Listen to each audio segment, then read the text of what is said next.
Hello friends, आज की video शुरू करने से पहले मेरी आपसे एक रिक्वेस्ट है कि अगर आप हमारे चैनल पर पहली बार आए हैं तो प्लीज़ हमारे चैनल को सब्सक्राइब करें और वीडियो को लाइक और शेयर ज़रूर कीजिएगा। हम वीडियो की शुरुआत करते हैं। हमारी आज की कहानी है विवाह। ठक ठक ठक। दरवाजे पे जोर से खटखट करते हुए देव को महसूस हुआ कि रात के 11 बज रहे हैं, सब सो गए होंगे। इसीलिए उसने खटखट धीमे कर दी। बाहर पूरा भोपाल झमझमा रहा था। आज तो बड़े तालाब का मकबरा डूब ही जाएगा। वो सोच ही रहा था कि कार में सो जाए, इससे पहले छोटू ने आंखें मिचियाते हुए पूछा, कौन? अरे साहब आप, इतनी रात? मैं जगाऊं सबको?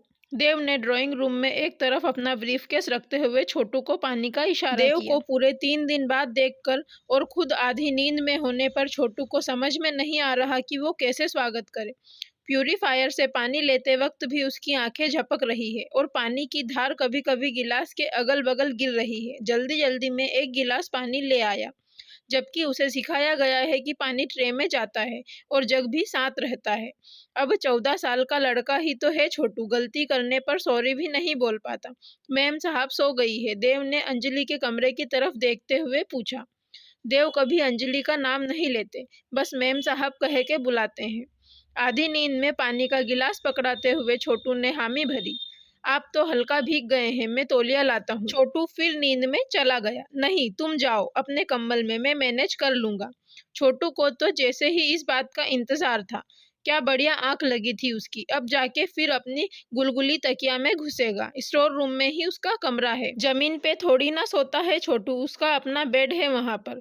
वही बेड जो देव का था शादी से पहले। पानी खत्म करके और ब्लेजर हैंगर में टांग कर देव ऊपर की तरफ गया। अंजलि के कमरे का दरवाजा बंद था, पर अंदर से लॉक नहीं था। अंदर कलर्ड बल्ब की हल्की सी रोशनी अंजलि के गुलाबी चेहरे पर पड़ रही थी। चेहरे के निश्चल और मासूम भाव से लग रहा था कि वो गहरी नींद में है। हाथ के खड़े हुए रोए कह रहे थे कि उसे ठंड लग रही है। चादर एक तरफ भाग रही थी और वो दूसरी तरफ। देव ने लाइट नहीं जलाई। वो उसके किसी बच्चे जैसी शांत नींद को खराब नहीं करना चाहता था। बस एसी का टेम्परेचर थोड़ा बढ़ाकर 24 पर कर दिया।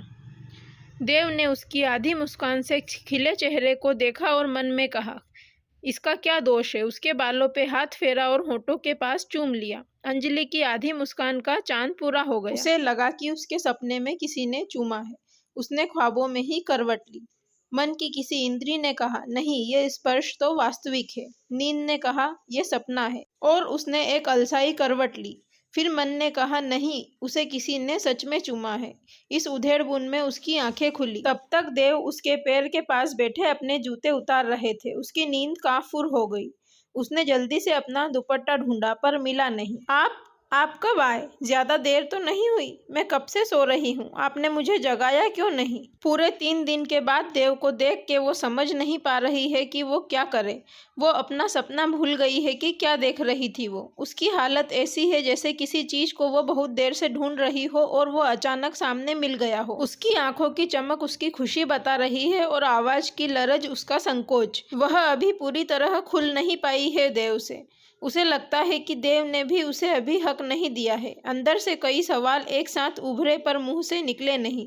देव के चेहरे को देखते ही खो गए। देव ने उसे मुस्कुरा कर देखा और जूते मोजे डोर में रखने चला गया। अंजलि बिस्तर पे आलती पालती मारकर बैठ गई। वो सोचने लगी, 3 महीने हो गए हैं शादी को। देव ने कभी उसे इस तरह मुस्कुरा के नहीं देखा, या सच कहूँ तो शायद उन्हें कभी मेरे चेहरे की तरफ ध्यान से देखा ही नहीं। हमेशा अपने में खोए खोए रहते हैं, उलझे उलझे से रहते हैं। मैंने कभी कुछ पूछा तो दूसरी तरफ से देखकर जवाब दे दिया, जैसे किसी जल्दी में रहते हैं, कटे कटे रहते हैं। मैंने कुछ मांगा तो अलमारी और पर्स की तरफ इशारा कर दिया और कहा कि सब तो तुम्हारा है, जो चाहे ले लो, निष्ठा के साथ लिए जाओ। अब ऐसे कहेंगे तो किसका मन करेगा शॉपिंग करने का? मज़ा तो तब है जब तुमसे अटक के, तुमसे जिद करके अपने लिए कुछ खरीदूं और तुम्हें पहन के दिखाऊं, या तुम्हें साथ लेके जाऊं और अपनी पसंद से तुम्हारे लिए कुछ खरीदूं। कई कई दिनों तक घर से बाहर रहते हैं, जैसे मुझसे भाग रहे हों या अपने आप से भाग रहे हों। पर आज नहीं। आज तो सामने है और मुस्कुरा के देखा है। समझ में नहीं आ रहा कि क्या पूछूं। मन तो है कि इनकी गोद में जाकर बैठ जाऊं और गिला करूं कि कहाँ थे इतने दिन आप। आपको पता है आपके बिना ये घर मुझे खाने को दौड़ता है। मैं सारा दिन आपका इंतज़ार करती हूँ। माँ पापा को भी नहीं पता होगा कि कहाँ हैं आप। एक बार निष्ठा से पूछा तो कहने लगी कि तुम्हारे पति कहाँ हैं, तुम्हें खबर ही नहीं। अब आपको मुझे मनाना पड़ेगा, नहीं तो बात नहीं करूँगी आपसे। पर बात होती कहाँ है आपसे, बस काम की बात होती है। हाँ हूँ जैसे मैं आपकी सेक्रेटरी। आदमी तो अपनी सेक्रेटरी से भी फ्लर्ट कर लेता है और आप तो अपनी पत्नी से भी नहीं करते। मुझे तो पहले से ही शक था कि दाल में कुछ काला है। जब आपने साफ कहलवाया था कि दहेज के हम सख्त खिलाफ हैं और सीधी सादी लड़की चलेगी। सीधी सादी एक में ही मिली थी मेरे घर वालों को। मेरी कनीज नेहा से ब्याह हो जाता तो उंगलियों पे नाचते आप, जो इतने बिजी रहते हैं। मुझे फंसा दिया। मैं भी आपको देखा नहीं कि फिदा हो गई, तुरंत हाँ कर दी। मुझे क्या पता था कि मेरी ज़िंदगी कितनी परेशान होने वाली है। सहेलियों ने कहा कि कुछ न कुछ खोट ज़रूर है लड़के में, इतना अच्छा कैसे हो सकता है, पर्सनालिटी, पैसा, सब कुछ, और एक भी डिमांड नहीं। क्या क्या कहा सबने, और आप हैं कि कुछ बोलते ही नहीं। शादी तय होने से लेकर शादी होने तक आपने बात ही नहीं। मुझे लगा था कि एंगेजमेंट में आप मेरा नंबर मांगेंगे, पर नहीं, आपने रसगुल्ला खाया और चले गए। सारे सपने अकेले ही देखे मैंने। अभी भी आपका नंबर नहीं है मेरे पास, ऑफिस का दे रखा है। सहेलियों ने कहा तुमसे बात नहीं होती, तब तो ज़रूर कोई बात होगी। आजकल तो हर लड़का शादी तय होने से ही पीछे पड़ा रहता है, ज़रूर इसने कुछ कांड कर रखे होंगे। और आप हैं कि कोई इंटरेस्ट ही नहीं। पूरे टाइम आपके बारे में गेस करती ही रह गई मैं।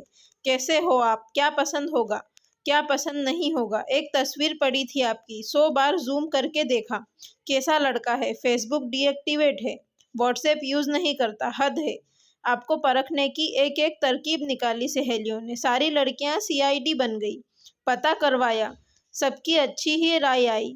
गाज तो मुझ पर गिरनी ही थी। आपके दोस्तों से मिलना हुआ कुछ नहीं। रिजल्ट ये निकला कि आपके दोस्त मोहित ने मेरी एक सहेली को पटा ली। फिर एक तरकीब नेहा को सूझी। जूता चुराई की रस्म के 3 गुना रकम की डिमांड मांगी। मैंने नेहा को भावों से डांटा भी कि लालची ये तो नहीं तय हुआ था, पर डांटा आधे मन से ही था। देखना ये था कि आप क्या कहते हैं। कोई पापा भक्त होता तो वहीं पकड़ा जाता, पर आप तो आप हैं। चेहरे के भावों पे कोई परिवर्तन नहीं। वेदी पर बैठे बैठे ही मोहित को इशारा किया। बिना कुछ बोले उसने पैसे निकाल कर दे दिए। सारी सहेलियां झेप गई शर्म के मारे। एक पैसा नहीं लिया। सारे पैमानों से परे हैं आप। देव जूते मोजे उतार कर बिस्तर पर आराम से बैठ गए थे। अंजलि के हाथों को अपने हाथों में लेकर बोले, ऑफिस के काम से बाहर गया था, लौटते वक्त बारिश की वजह से देर हो गई, तुम सो जाओ, थक गई होगी।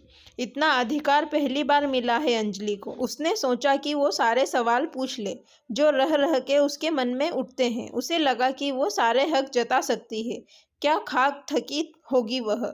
सामने बैठी पुलकित हुए जा रही थी। आपके बाल तो भीगे हुए हैं, लाइए मैं पोंछ देती हूँ। उसने देव के बालों का पानी झाड़ने के लिए हाथ आगे बढ़ाए, पर हाथ आधे रास्ते में ही संकोच से ठिठक गए। देव ने खुद ही सर उसके हाथों के पास झुका दिया। देव के बाल घुंघराले हैं। अंजलि ने पहली बार उन बालों में हाथ फेरा है। उसकी आंखों में अजीब सी चमक है। अरे वो गैरेज से पोर्च तक आने में भीग गया। तुम परेशान मत हो, कुछ पड़ा है फ्रिज में, आपने कुछ खाया नहीं, वो विस्मित होकर बोली, जैसे उनके न खाने में उसका ही कोई अपराध हो। देव ने न में सर हिलाया। रुकिए, मैं अभी आपके लिए कुछ बना के लाती हूँ। अंजलि ने उठना चाहा। रहने दो, अंडे पड़े हैं फ्रिज में, मैं ऑमलेट बना लूँगा। देव ने अंजलि के चेहरे पर हाथ फेरा। नहीं, अंडे तो नहीं है, मैं कुछ बनाती हूँ ना। अंजलि ठीक से बोल नहीं पा रही है। देव ने उसके चेहरे पर हाथ फेरा है। वो ऐसी दीवानी हुई है कि ये मुझे आधे घंटे का टाइम दे, मैं खीर पनीर सब बना दूँ। अच्छा, क्या बनाओगी? नाहक परेशानी होगी। मेरी आदत है, मैं भूखे ही सो जाऊंगा। कई रातें सोई हैं। वो आटा फ्रिज में रखा है, बस 5 मिनट में सब्जी बना देती हूँ। आप चेंज करिए, खाना रेडी है। अच्छा ठीक है, बस कुकर मत चढ़ाना, सारा मोहल्ला जाग जाएगा, कहकर देव हंस पड़े और लोअर टी शर्ट लेकर बाथरूम में चले गए। देव मजाक भी करते हैं, आज पहली बार जाना है अंजलि ने। आज अंजलि के अंदर खुशी नहीं समा रही है। आलू काटते वक्त उंगली काट ली है पर फिर भी मुस्कुराए जा रही है। सारी बातें चल रही है उसके दिमाग में। आज वो देव से सब कह देगी जो गिले शिकवे उसने इतने दिनों से पाल रखे हैं, सारी धृष्टता के साथ। वो फिर सोच में डूब गई। उसके दिमाग में चंचल भाव आ रहे हैं। आज देव ने उसके हाथों को अपने हाथों में लिया। ऐसा सिर्फ अंगूठी पहनाते वक्त हुआ था या एक बार सड़क पार करते वक्त? दोनों ही बार उसके चेहरे पर कोई भाव नहीं था, एकदम बेदिल से। अंगूठी ऐसे पहना रहे थे जैसे नट कस रहे हों। सड़क ऐसे पार करवाई जैसे जिम्मेदार नागरिक हो, पर आज नहीं। आज तो मुस्कुरा के देख रहे थे, सीधा आंखों में। कितनी गहराई है उनकी आंखों में। आज तक उन्होंने मेरे कंधे पर हाथ तक नहीं रखा, बस एक बार रखा था फोटोग्राफर के कहने पर। ऊपर से कांप ऐसे रहे थे जैसे किसी को धोखा दे रहे हों। और हमारी सुहागरात, वो तो एकदम आउट ऑफ सिलेबस थी। बस इतना पूछा, घर पसंद आया, माँ कैसी लगी, निष्ठा से बच के रहना, बहुत शैतान है। बाकी लोगों के पति पूछते होंगे, मैं कैसा लगा तुम्हें, जैसे खुद विष्णु के अवतार हैं सब। पर आप तो आप हैं, कंफर्टेबल तो है ना? थक गई होंगी, आराम कर लो। और खुद तकिया लेकर सो गए। पिछले 3 महीने से ही आराम कर रही हूँ, इतनी थकी नहीं थी मैं। और हमारा वो हनीमून, थोड़ी सी लापरवाही दिखाती तो आपकी माताजी ने लगभग वैष्णो देवी बुक कर ही दिया था, खुद भी लटक लेती। 3 लोग चुन्नी बांधे जय माता दी करते।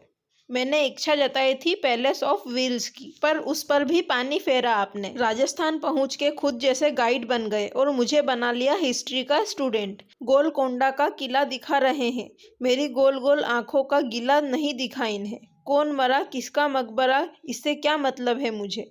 तुम पास आओ ना, मेरे कंधे पे हाथ रखकर दिखाओ ना ये सब कुछ। शूटिंग सीखने को कहा तो भी अपने दूर से इंस्ट्रक्शन दिया। फिल्मी तरीके से पीछे से पकड़ के नहीं सिखा सकते थे बंदूक चलाना। मुझे क्यों लगता है कि तुम दूर भागते हो मुझसे। जब भी भावों में बह जाती है, वह देव को तुम कहती है। कई बार सपनों में कल्पना कर चुकी है देव के साथ की। खाली वक्त यही सोचती है वो। उसका अपना कोई अतीत तो है नहीं। एक लड़का पसंद आया था उसे बीए की क्लास में। इससे पहले कि वो आगे बढ़े, भाइयों ने पीट दिया उस बेचारे को। देव, मेरे देव। अंजलि रोटी बेले जा रही थी और पुरानी बातों में खोके मुस्कुराए जा रही है। वो रोटी बेल रही है और देव भी किचन में आकर खड़े हो गए हैं। देव आ गए हैं तो अंजलि के हाथ कांपने लगे हैं। अभी 24 ही साल की है अंजलि और देव 28 के। वो सामने होते हैं तो अंजलि और सिहरने लगती है। पहली बार जब घर आए थे तब भी चाय छलकी थी उससे। किसी ने जाना नहीं था, बस देव ने जाना था, कुछ कहा नहीं था। आज भी ऐसा हो रहा है। रोटियां गोल नहीं बन रही है, फूल नहीं रही है। सब्जी चलाना भूल जा रही है वो। आज उसे ढेर सारी बातें करनी है, सारी बातें जो निष्ठा ने उसे बताई है। एक दिन खुद भी वो जासूसी करने गई थी उनके स्टडी रूम में। जब धीरे धीरे आवाज़ें आ रही थी, पर्दे से झांक के देखा था उसने, पर ये तो मोहित से वीडियो चैट कर रहे थे। पहले उसे लगा कि कहीं ये गे वे तो नहीं है, ह्यूमन राइट्स के चक्कर में झेल जाऊं। पर नहीं, निष्ठा ने बताया था कि इनकी एक गर्लफ्रेंड थी कॉलेज टाइम में, काव्या। घर में सब जानते थे उसे। घर भी आई थी 2 बार। इनका प्यार बहुत परवान चढ़ा था। फिर पता नहीं अचानक क्या हुआ, ये घर से कम निकलने लगे, उदास उदास रहने लगे। निष्ठा कह रही थी कि बहुत सुंदर थी, बहुत सुंदर, मेरे जैसी होगी, मिल जाए तो मैं उसका मुंह तोड़ दूं। पहले अपनी तरफ से थैंक यू बोलूं और इनकी तरफ से 2 घूंसे दूं। क्या हाल बना रखा है इन्होंने। क्या कह रहे थे, कई बार भूखे सोए हैं, रातें जागी हैं, आज भी सिर्फ 2 रोटियां खाई है। खाना खा के देव बिस्तर पर आ गए हैं। अंजलि भी पास में बैठी हुई है। उसे पता है कि वो लेट जाएगी तो देव भी तुरंत सो जाएंगे। सोते क्या है, स्विच ऑफ होते हैं, फिर सीधे 6 बजे स्विच ऑन होते हैं। आज नहीं। अंजलि सारी बातें समझती है। वो आज देव को सोने नहीं देगी। देव ने अंजलि की कंधे पर हाथ रखा है। स्पर्श की गर्मी से वो पिघल रही है, जैसे उनके हाथों से ही प्रेम का संचार हो रहा है। एक रात ऐसे ही देव ने कमर पर हाथ रखा था। सिहर सी गई थी अंजलि। कुछ देर की मीठी सिहरन के बाद उसे महसूस हुआ कि वो नींद में है। उस हाथ को सीने से लगाए सारी रात सोई थी अंजलि, पर आज नहीं। आज देव नींद में नहीं है। आज वो पास बैठे हैं, मुस्कुराकर देखा है और चेहरे पे हाथ फेरा है। बाहर सारा शहर भीग रहा है। खिड़की के पास लगी रात रानी महक रही है। अंजलि के रोम रोम से भी खुशबू फूट रही है। वो चाह रही है कि देव के आगोश में सिमट जाए, मचल जाए, पर झिझकती है। देव ने कहा, अपनी आंखें बंद करो। उसने आंखें बंद कर दी है और चेहरा आगे कर दिया है। होठ सबसे आगे हैं, जैसे आंखें बंद होने पर होठों का ही काम हो। उसके शरीर में एक मीठी सिहरन दौड़ रही है। उसकी आंखें बंद है, पर बाकी सारी इंद्रियां सजग हो गई है। वो महसूस कर सकती है कदमों की आहट से कि वो देव कमरे के दूसरी तरफ गए हैं, या शायद कमरे से बाहर। वो सोचती है कि एक आंख चुपके से खोल ले, पर नहीं खोलती। देव वापस आए हैं। उसके गले पे कुछ गुदगुदी हो रही है। देव ने आंखें खोलने को नहीं कहा है। वो आईना लेकर आता है और आंखें खोलने को कहते हैं। उसके गले में एक हार है, वही हार जिस पे उसकी आंखें राजस्थान में टिकी थी और वो मांग नहीं पाई थी। वो उत्साह से भर जाती है। इस छोटे शीशे से मैं बात नहीं बन रही। वो भाग के सिंगारदान के आदमकद शीशे के सामने जाती है। वो हैंडीक्राफ्टेड नेकलेस उसके गोरे गले पे खिल रहा है। वो सोचती है कि ये ब्लाउज नहीं सूट कर रहा, अधूरा लग रहा है। चेंज करके दिखाऊं क्या? देव उसके पीछे आके खड़े हो गए हैं। अब उसका श्रृंगार पूरा है। उसने पद्मावत में पढ़ा है कि खूबसूरत स्त्री वो होती है जिसका पति उससे प्यार करता है। वो पलट के उसके बाजुओं में सिमट गई है। वो मनुहार में पूछती है, कहाँ थे तुम अभी तक? मैंने तुम्हें कहाँ कहाँ नहीं ढूंढा। देव ने उसे किसी बच्चे की तरह समेट लिया। कुछ आंसू देव की आंखों से ढुलक कर अंजलि के गालों पर आ गए हैं।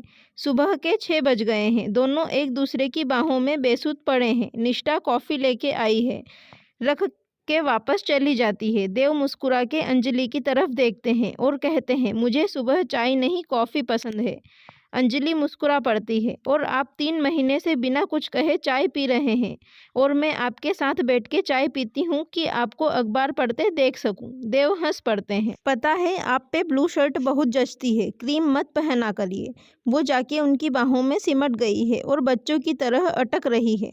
अगली बार मूवी देखने चलेंगे तो गॉडजिला नहीं देखूंगी मैं, कोई नो स्ट्रिंग्स अटैच्ड टाइप दिखाइए। और निष्ठा के साथ तो बिल्कुल नहीं जाऊंगी। और आपके लिए रॉयल ब्लू कलर की शर्ट खरीदनी है, और हमारी बेटी होगी ना तो उसका नाम मैं देवांजलि रखूंगी। और देव अपना मोबाइल उठाते हैं और किसी अननोन नंबर पर मैसेज करते हैं, शादी मुबारक हो। अगर आपको हमारी ये प्यारी सी कहानी पसंद आई हो तो प्लीज़ हमारे चैनल को सब्सक्राइब करें और वीडियो को लाइक और शेयर करना ना भूलें। Thank you for watching.